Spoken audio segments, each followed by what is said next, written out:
Welcome, Bonnie Bright, to the summit. Thank you so much for being here with us today, Bonnie. Well, thanks for having me, Jocelyn. I'm really happy to be here. Wonderful to have you. I will go ahead and read your bio first so that everybody can get to know you a little bit. Bonnie Bright, PhD, is the founder of Depth Psychology Alliance, a free online community for everyone interested in Jungian and depth psychologies, and of depthlist.com, a free-to-search database of Jungian and depth psychology-oriented practitioners.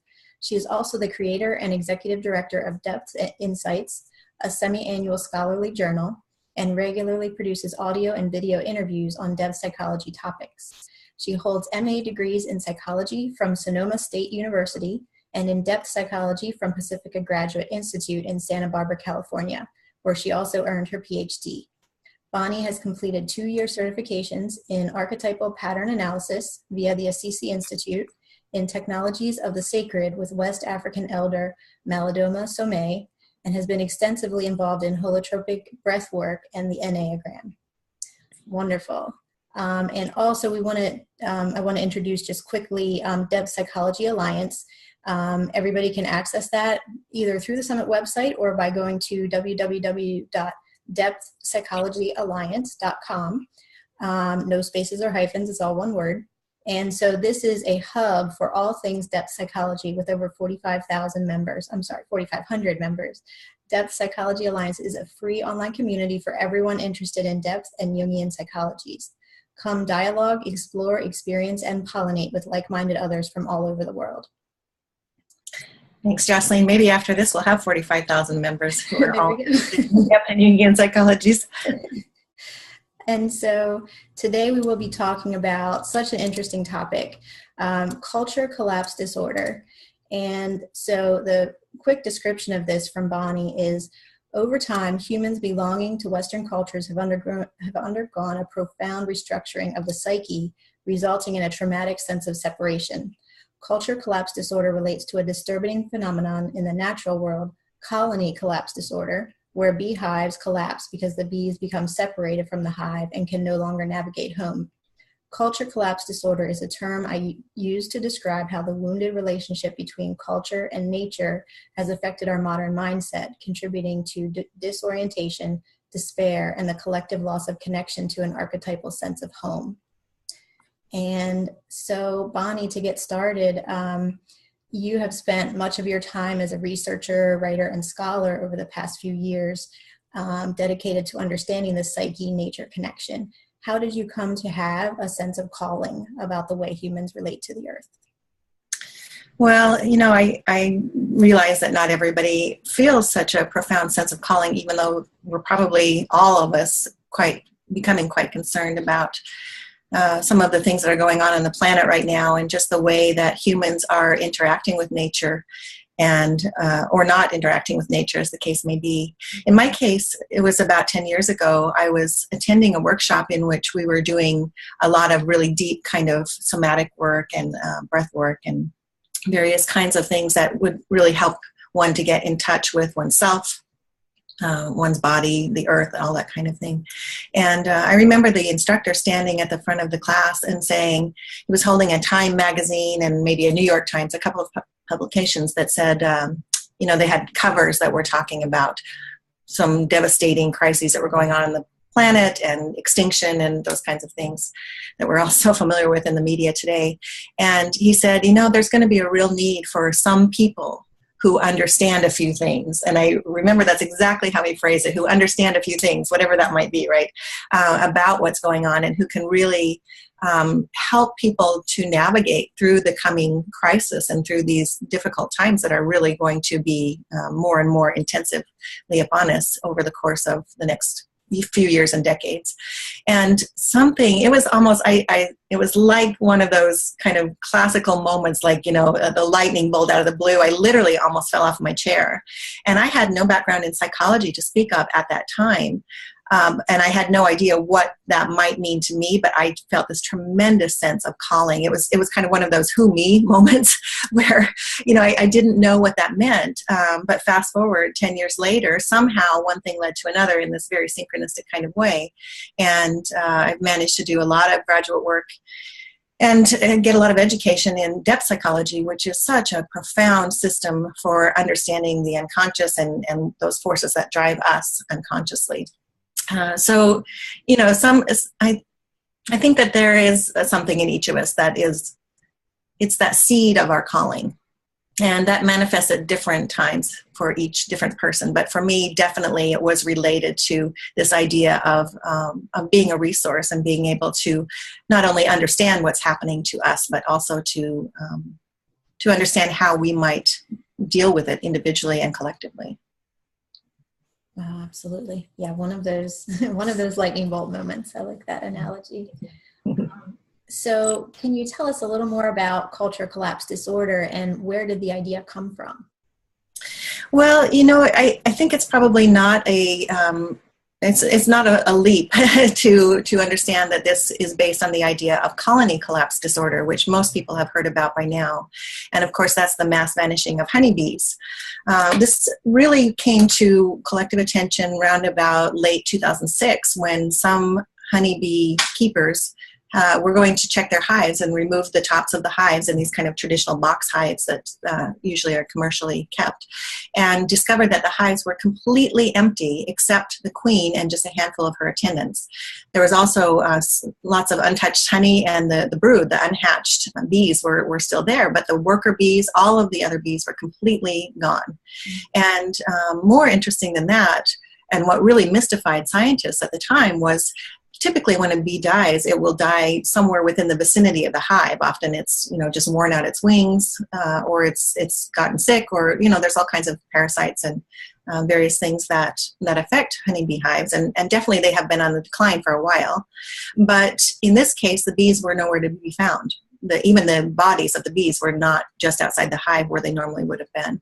And so they were not only dying, which we know now, of course, to be the case, but they were dying, presumably vanished, kind of out in the fields and dispersed quite widely, so that we just didn't see the bulk of the bees that were gone. And so it was a tremendous mystery. The scientists are still wondering and trying to understand what it is that's happening around colony collapse disorder.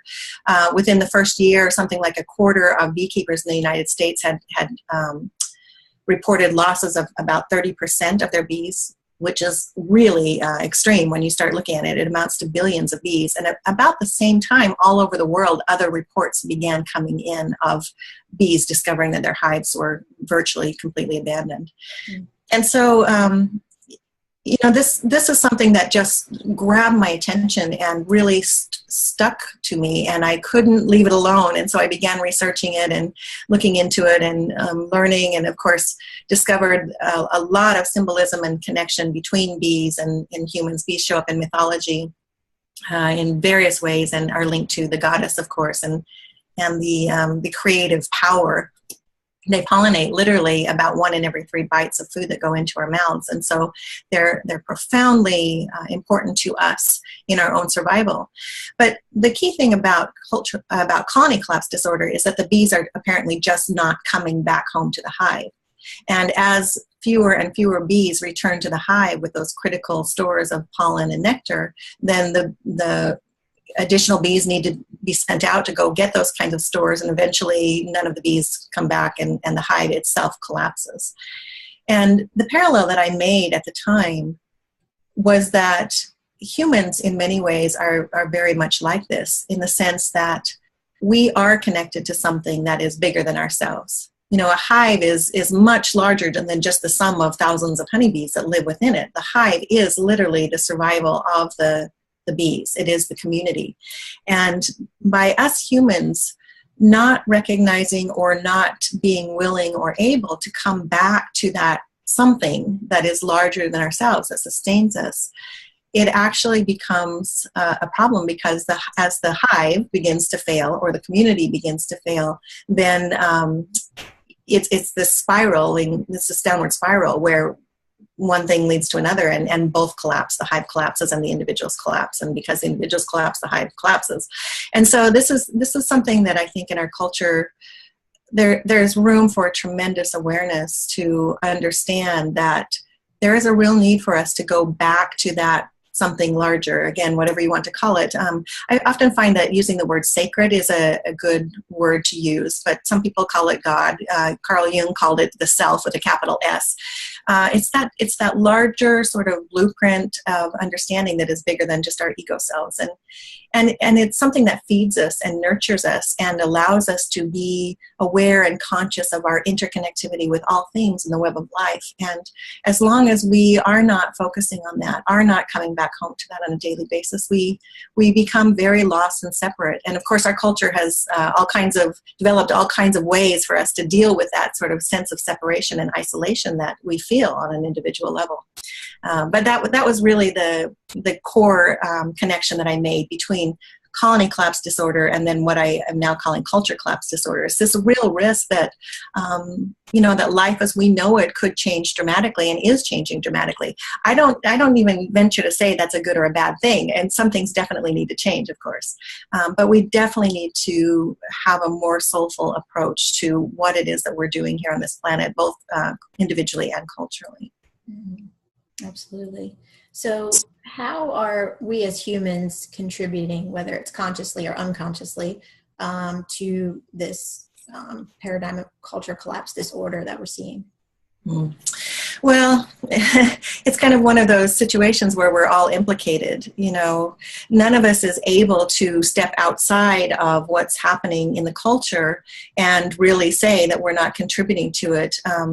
Obviously, for those of us anybody who's listening to this probably has some inkling of a sense of responsibility in what's happening here, and this longing probably to come to greater consciousness around not only what's happening, but what we can be doing. But, it's interesting because even in my research, I really began to realize just how difficult it is to separate ourselves out from this. Most of us drive cars. If we don't drive cars, we probably have to take a bus. There's all kinds of things that are implicated to the greenhouse gas emissions that are coming from our lifestyle from fossil fuels. But not only that, anybody who's wearing silver or gold is contributing directly to mining in probably sometimes third world countries and under not good conditions, but also where the earth is severely disrupted. And the more that we do those kinds of things, I was reading recently that in order to make get just enough gold for one wedding ring, now something like 10 tons of earth has to be displaced to get that. And that's becoming more and more and more true because we have mined all the easy to access kind of gold. And so, the more that we want it, the more we have to dig for it. And so, all that to say, I don't know that there's a simple answer in how we can not be implicated, but certainly there is a profound way that we can begin to look at our situation and understand what it is that we're doing, and be able to go inside and start finding the context and the meaning by which we are living our lives. There's a really interesting book called Constructing America, Constructing the Self by a psychologist named Philip Cushman. And in it, he talks about this concept of the empty self.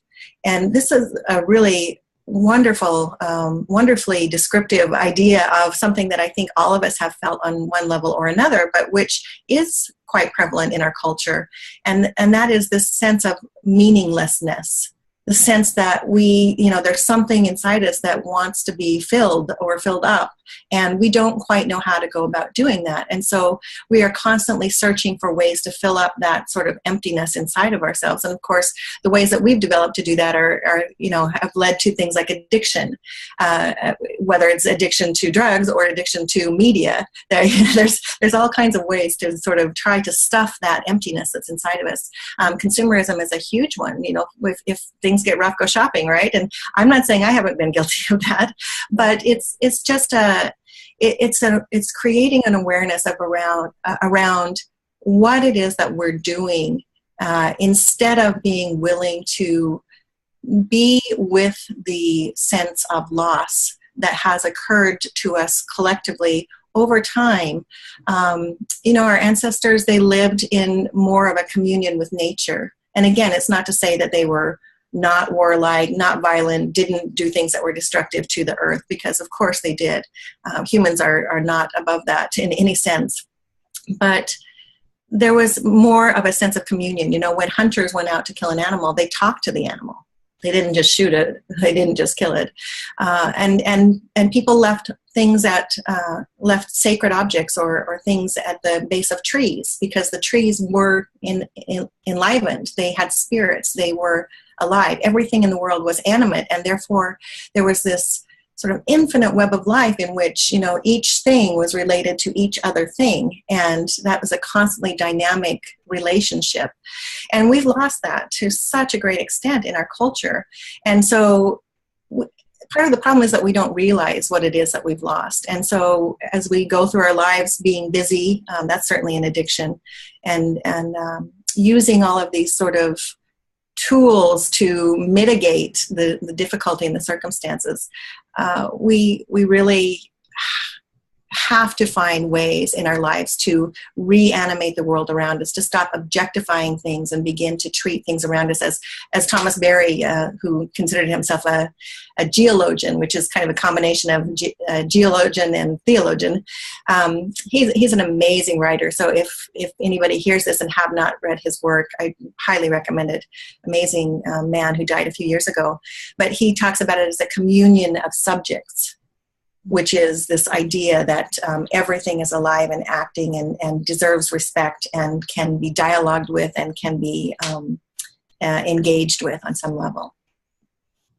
Wonderful. Yeah, and this topic is so relevant to the summit, because we have many speakers who reference these same kind of things, and needing to get back to this connection with nature, because we are a part of nature, and that's that's how we evolved. That's how we were created. So how does Jungian or depth psychology relate to culture collapse disorder? Well, this is, for me, I suppose, depth psychology. I mean, I'm such a fan, I guess you can say. That doesn't begin to really talk about it. But for me, depth psychology is a field that really provides some tremendous context and understanding. I mean, talk about finding ways to really be more conscious of that kind of empty self and the ways that I am personally attempting to deal with that.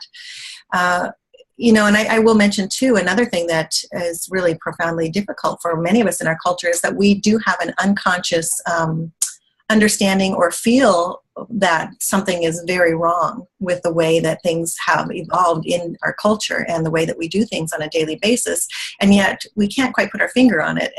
And so a lot of us are carrying this sort of almost disenfranchised grief or trauma around what's happening without really being able to articulate it or really having a container in which we can talk about it. And so depth psychology for me does that on a very deep level. It allows us, first of all, to understand that there are unconscious forces that are at work. And even Carl Jung, who's considered one of the pioneers of depth psychology, I mean, there were many of those early psychologists who can really own sort of that title as a pioneer of depth psychology, including Freud. The two men, Jung and Freud, had a long relationship and then broke, and they kind of went their separate ways. But one thing that was important to Jung was he identified this idea of a collective unconscious. So Freud talked about a personal unconscious, which is a level beyond which we don't really understand what things that we've repressed or things that have not come into our own consciousness that are affecting our own lives.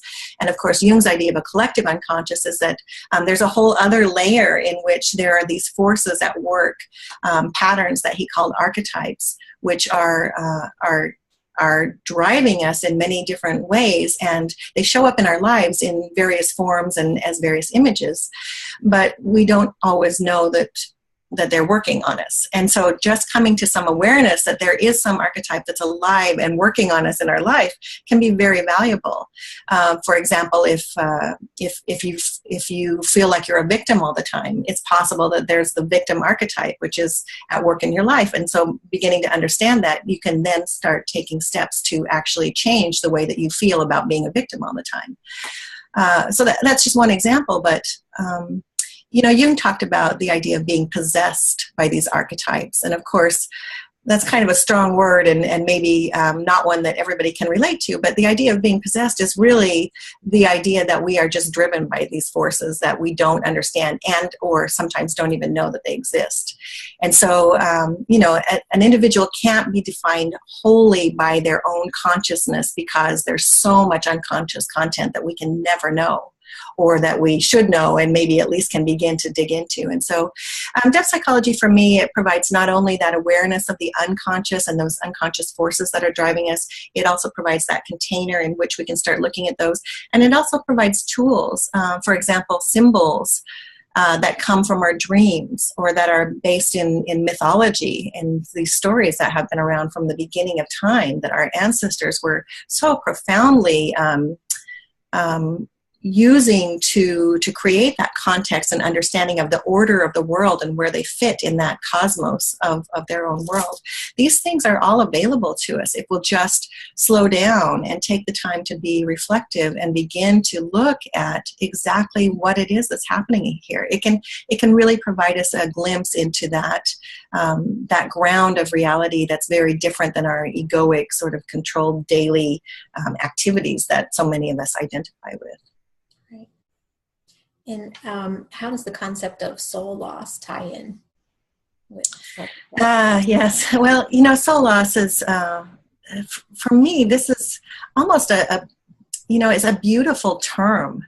And it's describing something that is just not only profoundly difficult, but also poignant on a very deep level. Soul loss is something that indigenous peoples and earth-based peoples often talked about, and it's the idea that people have one or sometimes many souls for various different reasons. And when something happens in indigenous cultures, these souls can either be stolen away by evil forces, evil spirits, or kidnapped and taken to the underworld, or can become lost, can wander away from the body and no longer be part of the body. And of course, in those cases, what happens is you witness a real loss of life force in a person. They might become very ill. They might become very depressed. They might become kind of crazy. There's so many different ways that can manifest. And in modern psychology, depth psychology in particular, we can look at soul loss. And again, Jung did a lot of work on this, as well as many other psychologists that you can look at. They talk about soul loss being something that occurs often in the face of trauma. If something very difficult and sudden happened, whether whatever it was, an accident or a death or something very frightening happened to one, then what happens is psychologically, we sort of freeze that part of ourselves that we just can't deal with because it's so completely overwhelming to the psyche. We don't know what to do with it, and it freezes kind of at a certain level.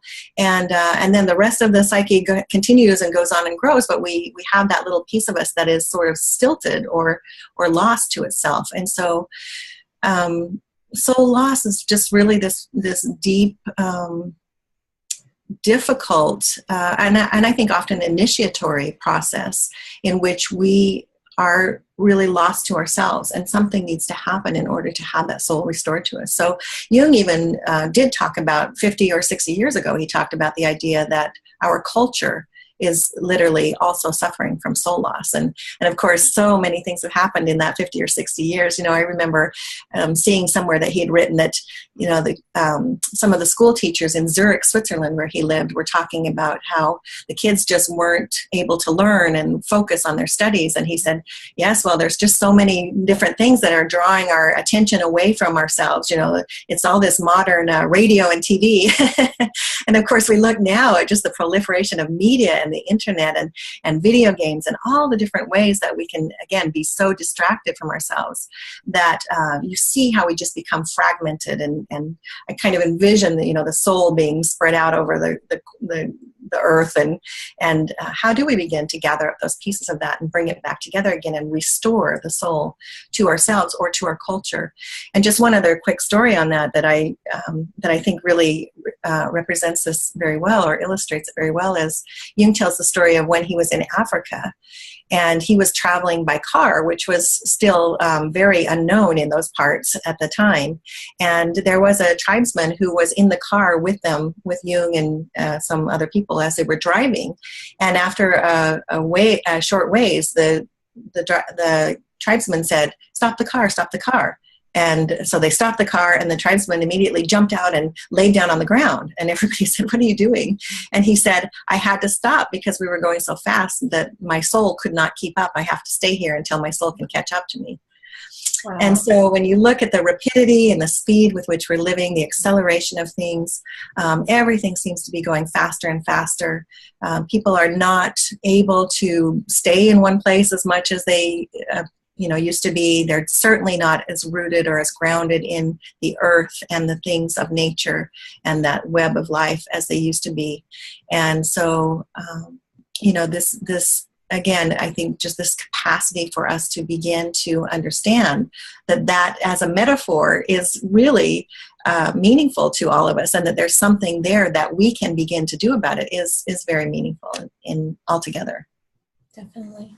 So, how can we heal from this? How can we, is there a way to start over? Is there a way to renew our connection with the earth and with nature? Well, everybody is longing for home, and that can be that return to a home place that sustains us, to the hive, right?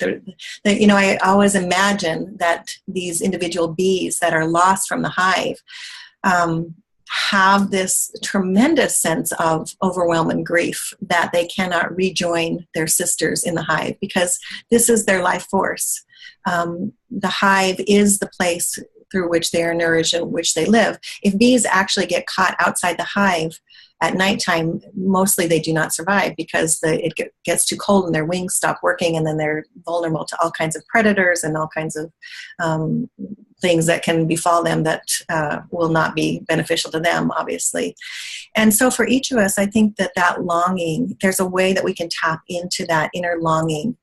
And, for me, I've been calling it ecostalgia, which is the idea of a longing for earth or a longing for home that we mostly are unaware of. But when we slow down and when we become reflective and when we make opportunities for us to really feel into that sense of loss that each one of us is carrying around with us, then we can begin to find ways to reconnect with that hive or that something larger, that sense of home for all of us. And so, some of the obvious ways I'm sure other people will mention as well, and these are not, it doesn't take a rocket scientist to understand that by just going out into nature and being quiet in nature is going to immediately start to replace us into that web, into that fabric of life that's around us. And so that's a good beginning. But if you don't have access to nature, or if it's just too much to ask yourself to go out and do something,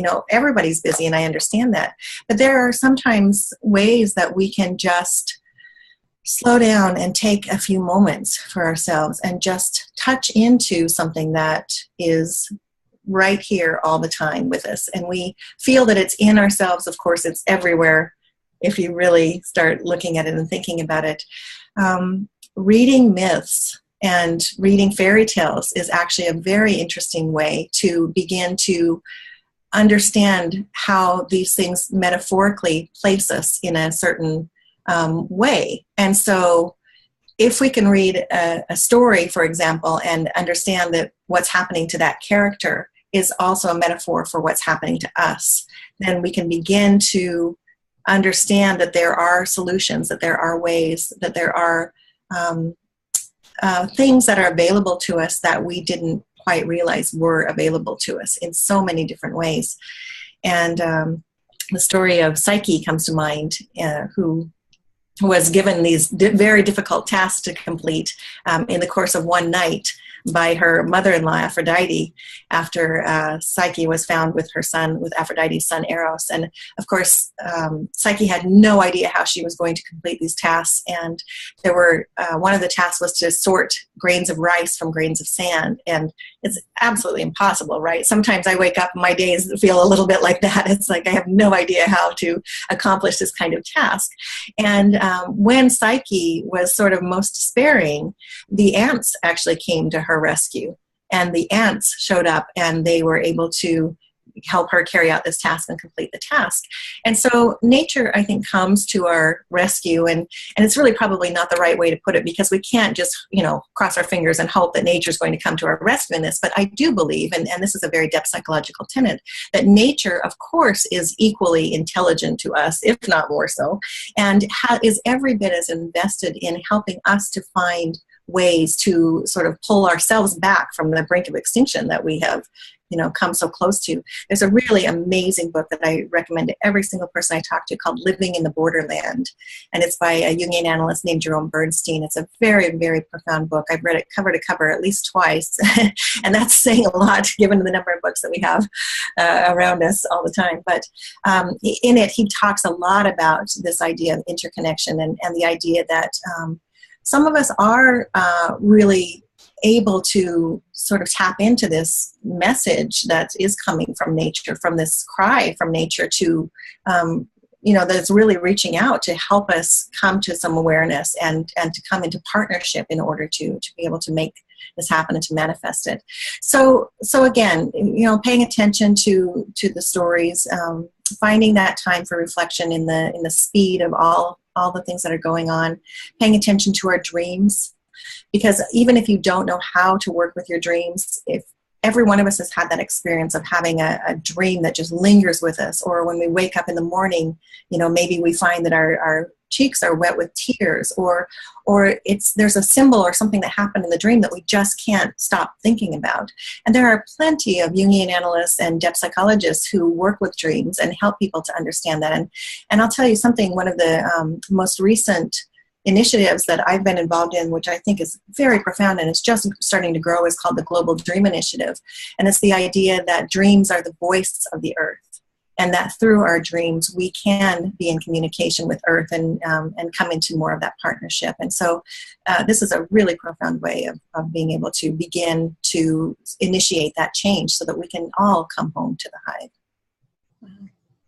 Yeah, I think there's so much truth in that the earth is calling to us now, and I think that's why there's so much interest in topics like this and the others that we're discussing on the summit, because people are feeling this call. People are feeling this, need to do something to make things change, to change things. So for those that are out there, who really want to take action, what would you say to them? Like, what can we do for those who are ready to make change, are ready to not be stuck in the old system anymore?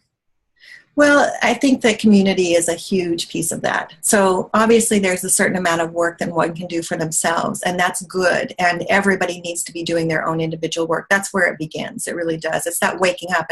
And to your point, I believe that a lot of people are beginning to wake up, and it's because it's critical now. It's absolutely, we are on the verge of something. And I do believe that things may have to disintegrate before something new can be reborn from that. And so I don't know what that means exactly, but definitely we are seeing a lot of that and in the world over. And some of these things we can't do much about. All this recent terrorist activity, a lot of the violence that's happening, some of that we can't prevent individually, but what we can do is we can come together in conscious community and begin to talk about these things and create, again, these containers in which people feel that they can have a voice, that we can talk about our feelings about these things instead of just stuffing the feelings down. So if you don't know where to begin and you don't have a community, begin somewhere. You could just start by gathering a group of friends over to your house and saying, let's talk about this. It's really great to have some depth psychological foundation because it gives you some tools and resources with which you can work. So, find somebody local who is interested in Jungian or depth psychology. Join an online group. There are tons of depth psychology and Jungian groups on Facebook now and LinkedIn. A few years ago, that was not the case, but there's just, you can't miss them now. They're very easy to find. Depth Psychology Alliance, I started that from the beginning for that very reason, so that there would be a community of like-minded others. And we have, over the years, really begun to do smaller groups where people can come together and just discuss things that are very difficult that have happened on the planet. We've had community conversations on software just like this, where people can see each other on video if they want to, or at least show up on audio and talk about things like race relations and talk about things like the violence and mass shootings or school shootings. And so talk about the way that people are feeling really desperate around the holidays. So these are all ways that you can do it. But again, two things. First of all, find time in your life, even if it's 5 minutes a day, to really start reflecting, paying attention, and repositioning yourself, rerouting yourself into that something larger, some kind of connection with the sacred, whatever that is to you, whether it's through meditation, whether it's through reading mythology, whether it's through poetry, and then again, coming together with like-minded others who are also waking up and wanting to do something good in the world. Thank you so much, Bonnie. Such important things for us to think about at this time. We are getting near the end of the interview time. So I wanted to announce your free gift that you're offering to the Summit audience. Bonnie is offering a chapter of her upcoming book, Culture Collapse Disorder. And so I'm sure this will give you even more insights into what we've been talking about here today. So Bonnie is offering that for free. You can reach that through the Summit website. You'll see a link just below this interview that you're watching right now. You can click on that link and access her free gift. So thank you so much, Bonnie, for being here today and for sharing your wisdom and your expertise. Truly appreciated. Thank you, Jocelyn.